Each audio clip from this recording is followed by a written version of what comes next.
తెలంగాణ అన్నదాతలకు నమస్కారము.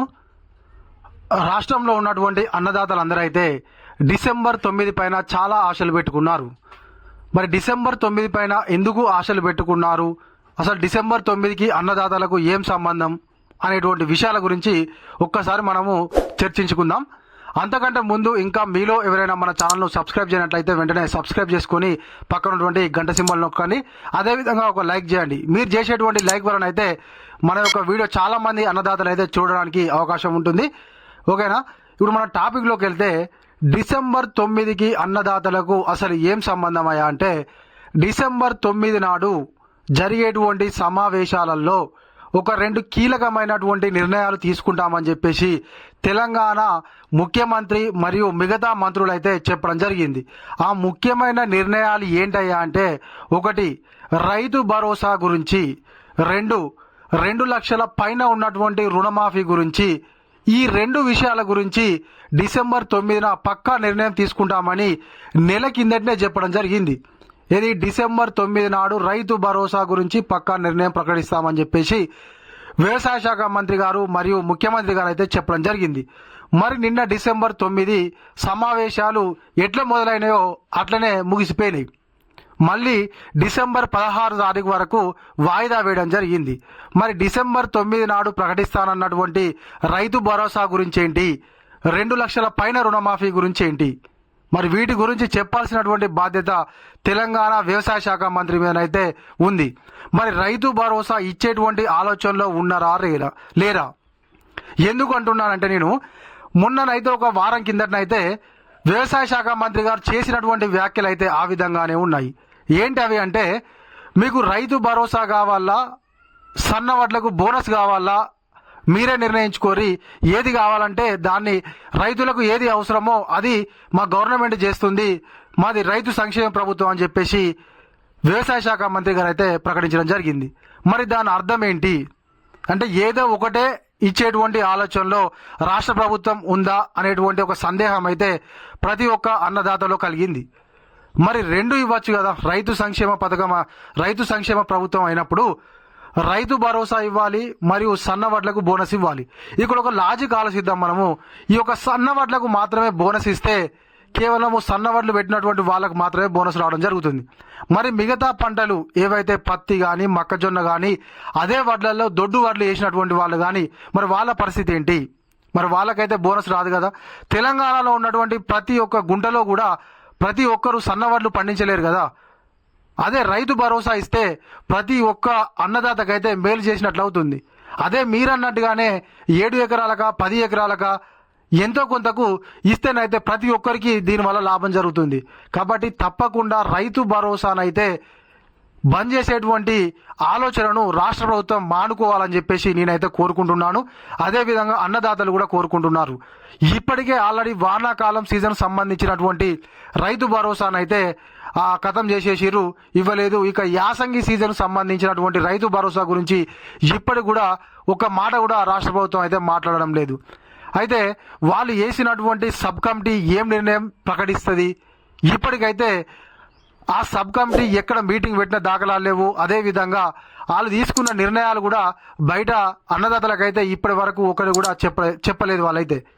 అయితే ఇది ఇట్లుంటే ఈ డిసెంబర్ 9 నాడే 2 లక్షల పైన ఉన్నటువంటి రుణమాఫీ గురించి మేము సమావేశాల్లో చర్చించి ప్రకటిస్తామని గతంలో చెప్పడం జరిగింది. అయితే 2 లక్షల పైన రుణమాఫీ కాదు, 2 లక్షల లోపు రుణమాఫీ కూడా ఇంకా మిగిలే ఉంది. తెలంగాణ రాష్ట్ర ముఖ్యమంత్రి మరియు వ్యవసాయ శాఖ మంత్రికి తెలియజేయనిది ఏమనగంటే, ఇంకా కూడా తెలంగాణలో సంపూర్ణ రుణమాఫీ జరగలేదయ్యా. కేవలము రుణమాఫీ జరిగింది ఓకే, కానీ 70% మాత్రమే 2 లక్షల లోపు రుణమాఫీ జరిగింది. ఇంకా 30% మాత్రం అలాగే మిగిలింది. దానికి కారణము కొన్ని కారణాలు, సాంకేతిక కారణాలు, మరియు మీరు చేసినటువంటి రుణమాఫీలో కూడా కొన్ని తప్పులు జరిగాయి. ఇంకా కూడా కుటుంబ నిర్ధారణ జరిగినటువంటి వాళ్లకు రుణమాఫీ రాలేదు. లిస్టులో పేరొచ్చిన వాళ్ళకు కూడా బ్యాంకులో డబ్బులు యాడ్ కాలేదు. ఇలాంటి సమస్యలు అయితే చాలా ఉన్నాయి. ఇంకా 2 లక్షల లోపు రుణమాఫీ అయితే అలానే మిగిలి ఉంది. ఇంకా 30% మాత్రం రుణమాఫీ జరగలేదు. ఇది బల్ల గుద్ది చెప్తున్నాము. తప్పకుండా మీరు మరొకసారి ఎంక్వైరీ చేయించండి.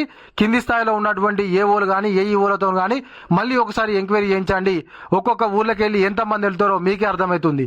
కానీ మీ మట్టుకు మీరు మాత్రము తెలంగాణలో సంపూర్ణ రుణమాఫీ జరిగిపోయిందని చెప్పేసి అనుకుంటే మాత్రము అది చాలా తప్పు. ఇంకా కూడా 2 లక్షల లోపు రుణమాఫీ అయితే అలానే మిగిలి ఉంది. అదేవిధంగా 2 లక్షల పైన రుణమాఫీ గురించి కూడా ఖచ్చితంగా మీరైతే ఒక ప్రకటన చేయాల్సినటువంటి అవసరం ఉంది. ఎందుకు అవసరం ఉందంటే ఓకే, వాళ్ళ మరణం వాళ్ళు సపరేట్ ఉండేవాళ్ళు ఎవరు 2 లక్షల పైన ఉన్నటువంటి వాళ్ళు. మీరు కావాల్సుకొని 2 లక్షల లోపు కాదు 2 లక్షల పైన రుణమాఫీ కూడా మేము చేస్తాము. ఎలాగంటే 2 లక్షల పైన ఉన్నటువంటి అమౌంట్ ఎంత ఉందో దాన్ని మీరు బ్యాంకుల్లో కట్టేసుకుంటే మిగతాది 2 లక్షలు ఉంటుంది కదా, దాన్ని మేము మాఫీ చేస్తామని మీరు అనడంతో చాలా మంది అన్నదాతలు అయితే బ్యాంకుల్లో కట్టేసుకున్నారు. ఒకవేళ మీరు కనుక ఆ హామీ ఆ యొక్క మాట మాట్లాడకపోతే వాళ్ళు సపరేట్ ఉండేవాళ్ళు. ఇప్పుడు ఈ 2 లక్షల పైన రుణమాఫీ గురించి ఇంత పెద్ద చర్చ జరిగేదే కాదు. కాబట్టి మీరు అన్నారు కాబట్టి తప్పకుండా 2 లక్షల పైన రుణమాఫీ ఎప్పుడు చేస్తారు, దానికి సంబంధించిన షెడ్యూల్ను మీరు ఎప్పుడు ప్రకటిస్తారో చెప్పాలి. గతంలోనైతే మీరు ఏమన్నారంటే 2,50,000 వరకు మొదటి దఫా, 2,50,000 నుంచి వెళ్ళి 3 లక్షల వరకు రెండో దఫా, ఆ 3 లక్షల పైన మూడో దఫా. ఏదైతే గతంలో మేము 2 లక్షల వరకు రుణమాఫీ చేశామో అదే విధంగా 2 లక్షల పైన రుణమాఫీలో కూడా అదే ఫార్మేట్ మేము ఫాలో అవుతామని చెప్పేసి గతంలో మీరే ప్రకటించడం జరిగింది. కాబట్టి మీరు ప్రకటించిన దానికి ఖచ్చితంగా కట్టుబడి ఉండి 2 లక్షల పైన రుణమాఫీ పైన ఒక స్పష్టమైనటువంటి ప్రకటన చేస్తే అన్నదాతలకు ఇంత ఆందోళన చెందాల్సినటువంటి అవసరం ఉన్నది.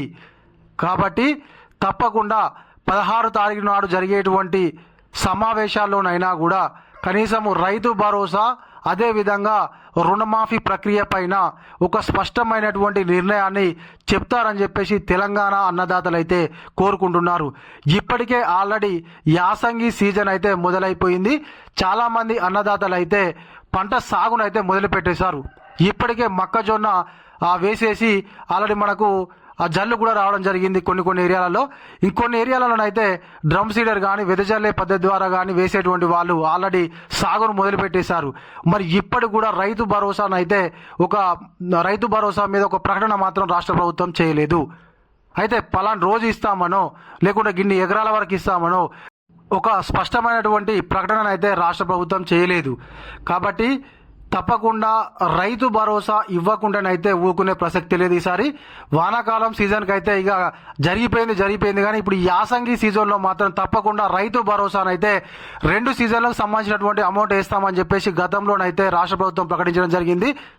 2 సీజన్లకు సంబంధించి 7,500 మొత్తంగా 15,000 రూపాయలను అయితే ఒకేసారి మేము యాసంగి సీజన్లో వేస్తామని చెప్పేసి గతంలోనే ప్రకటించడం జరిగింది. దానికి సంబంధించినటువంటి నిధులను కూడా సమకూర్చాలని చెప్పేసి ఆర్థిక శాఖకు మేము చెప్పడం జరిగిందని చెప్పేసి ముఖ్యమంత్రి గారు అయితే చెప్పారు. కానీ ఇప్పటికి కూడా దానికి సంబంధించినటువంటి నిధులు సమకూర్చలేదు కదా, దాని మీద ఒక స్పష్టమైనటువంటి ప్రకటన కూడా రాలేదు.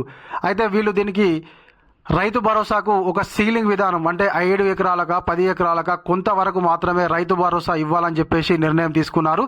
అయితే అది ఎన్ని ఎకరాల వరకు ఇస్తారనేటువంటి దాని మీద కూడా ఒక స్పష్టత అయితే లేదు. అయితే ఈ డిసెంబర్ 9న జరిగే సమావేశాల్లో కనీసము రైతు భరోసా గురించి కొన్ని విధి విధానాలు వస్తాయి, రుణమాఫీ పైన ఒక క్లారిటీ వస్తుందని చెప్పేసి అనుకున్నాం. కానీ అసలు వాటి గురించి మాట్లాడకుండానే 16 తారీఖు వాయిదా వేయడం జరిగింది. ఇక ఆ 16 తారీఖు నాడన్నా కనీసం వీటి గురించి మాట్లాడతారా లేదా అనేది ఇక చూడాలి మనం కూడా. ఓకేనా? ఇది మన వీడియో. ఈ వీడియో కనుక మీకు నచ్చినట్లయితే ఒక లైక్ చేయండి, కామెంట్ చేయండి. తప్పకుండా ఇంకా మీలో ఎవరైనా మన ఛానల్ను సబ్స్క్రైబ్ చేసుకోకపోతే వెంటనే సబ్స్క్రైబ్ చేసుకొని పక్కనటువంటి గంట సింబల్ నొక్కండి.